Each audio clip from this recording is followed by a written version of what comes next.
Olá, a graça e a paz do Senhor Jesus. Vamos para a nossa quinta lição dentro do tema que temos trabalhado sobre a razão da nossa fé. Por que acreditamos dessa maneira? Porque continuamos afirmando que a palavra de Deus, as Escrituras Sagradas, ela traz orientação para a sua igreja, na sua caminhada aqui na terra, para caminhar segundo a vontade do Senhor.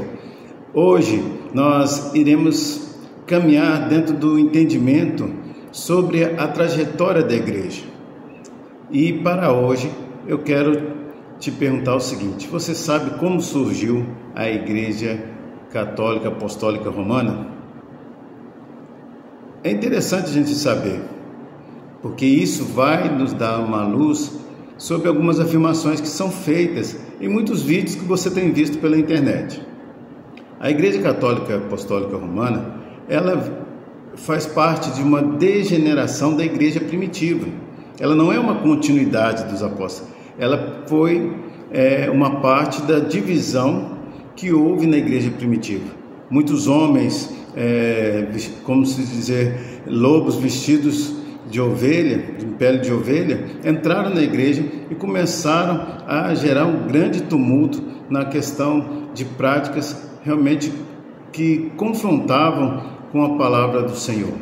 Isso tudo aconteceu em meio ali, a perseguição aos cristãos, e no ano 323, então é que a igreja consegue ter um tempo de paz, de apaziguamento, quando o imperador Constantino, então, decreta ali proteção oficial do Império Romano.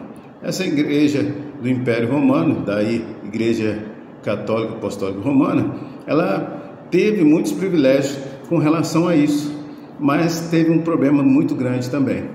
Como era uma igreja que tinha o apoio do Império, uma igreja realmente ligada ao Império, muitos entraram dentro dessa igreja, não porque eram convertidos, mas porque eram oportunistas.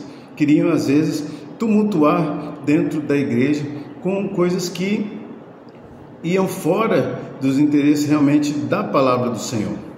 Prova disso, nós vamos ver na história que a influência desses homens que entraram na igreja sem serem convertidos mudou radicalmente as práticas da igreja.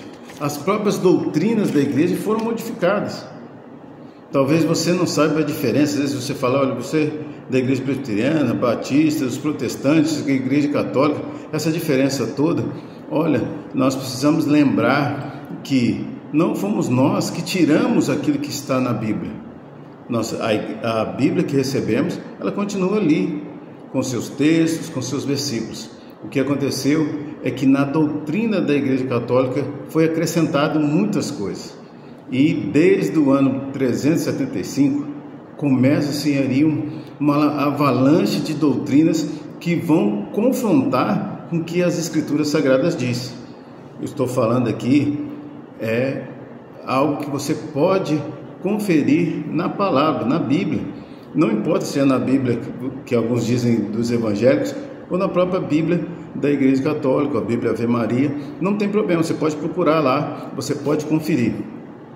Lá em 375 foi estabelecido um culto aos santos, que praticamente confronta com o que a palavra de Deus diz, lá em Mateus capítulo 4, no Evangelho de Mateus capítulo 4, versículo 10, e Lucas capítulo 4, versículo 8. Você pode conferir lá e vai ver o que a Bíblia diz. No ano 431, estabeleceu-se então, através de um concílio, o concílio de Éfeso, o culto a Maria. Isso mesmo. Não adianta agora a pessoa falar, não, nós não adoramos Maria, nós só veneramos e tal. Não, foi estabelecido dentro do dogma, dentro das doutrinas da Igreja Católica, um culto a Maria, justamente no concílio de Éfeso. O que isso tem a ver? Lá no concílio de Éfeso, na cidade de Éfeso, era a cidade pontificada a Diana, Quem era Diana? Diana era a figura da deusa feminina ali dos Efésios.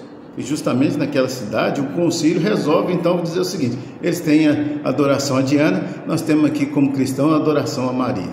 Isso foge ao princípio da palavra de Deus, Você pode conferir lá no livro do profeta Isaías, o profeta messiânico, Isaías capítulo 42, versículo 8. No ano 503, estabelecido na Igreja Católica a doutrina do purgatório, que também pode ser claramente vista em Eclesiastes capítulo 12, versículo 7, que isso não é um princípio estabelecido na palavra de Deus.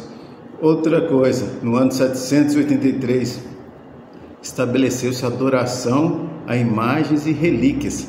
É isso mesmo, adoração a imagens e relíquias. O texto de Isaías vai falar, e outros textos na Bíblia também podem comprovar que não há outro Deus que mereça e que tenha que ser adorado, senão o Deus Criador dos céus e da terra. Não parou por aí. Em 1090, inventaram o rosário. O rosário foi uma forma de reforçar, por meio de oração, algumas práticas cristãs, mas juntamente com essa adoração estabelecida lá em Éfeso a Maria. Por isso que o rosário, a citação, as rezas ali, a oração, ela não é só do Pai Nosso, ela tende a querer juntar dentro desse bojo a adoração a Maria. Para parar agora o vídeo, que ele ficou um pouco extenso, em 1229, então se proíbe a leitura da Bíblia.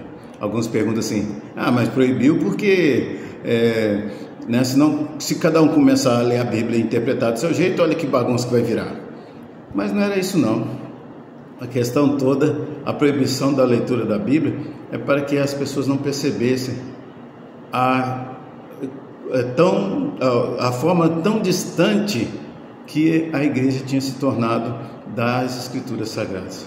Tão distante as suas práticas e as suas resoluções estavam das Sagradas Escrituras. Por isso, qualquer um que lesse 2 Timóteo capítulo 3, versículos 16 e 17, ia ver que toda a Escritura é inspirada por Deus, é útil para o ensino, é útil para a correção, para a educação na justiça, e isso tem um propósito. E quando a igreja entende isso, que as Sagradas Escrituras ela é uma preparação, é um ensino, é uma forma de nós sermos orientados, fica muito melhor a caminhada. Com certeza isso não foi fácil. Os concílios de Constança, de Pisa, de Basileia tentaram chamar a igreja para voltar, para se reformar. E reformar é dizer, olha, vamos pegar o princípio básico do cristianismo, aquilo que realmente está de acordo com as Escrituras, mas fracassaram. O que realmente nós temos como aí historicamente registrado, então é no século XVI, quando através aí da vida de Martim Lutero, então começa-se de forma mais intensa, não somente com Martim Lutero, mas com outros reformadores, aquilo que nós chamamos então da Reforma Protestante. Fico por aqui, pense sobre o que nós falamos nessa lição, que Deus te abençoe, até na próxima terça-feira.